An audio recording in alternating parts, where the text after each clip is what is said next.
Hi friends, आज आपण बनवणार आहे उपवासाला चालणारी साबुदाणा खिचडी।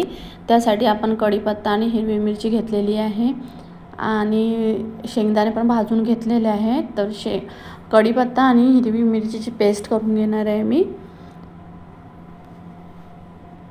आणि आता कढई तापलेली आहे, त्यामध्ये थोडं जिरं घातलेलं आहे।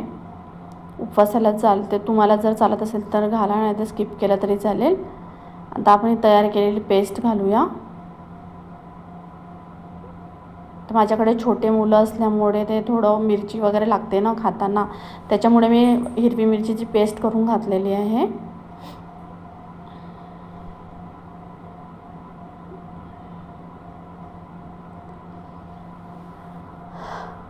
छान परतून घेऊ।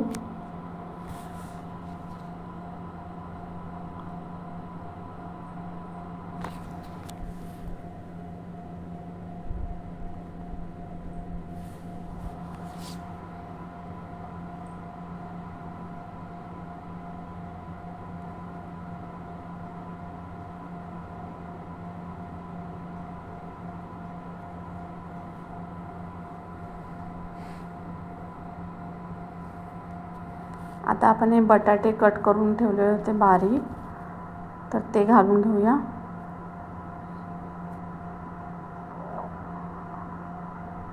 छान परतून घेऊ।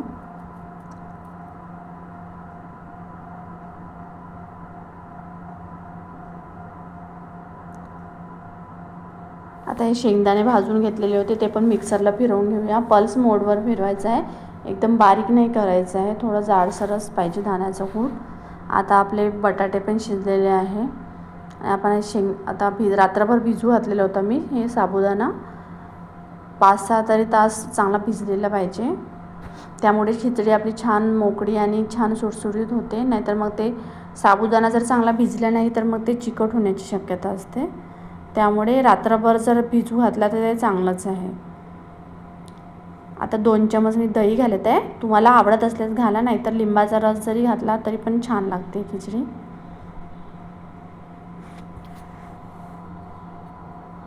छान परतून घेऊया आपण।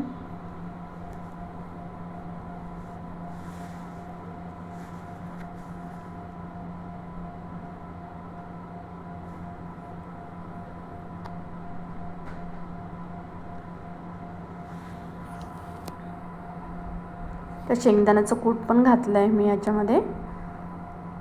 तर आपण छान परतून घेऊया आणि झाकून ठेवूया। बघू शकता तुम्ही 5-7 मिनिटांनंतर छान आपली खिचडी रेडी आहे बनून, आणि छान शिजलेली पण आहे।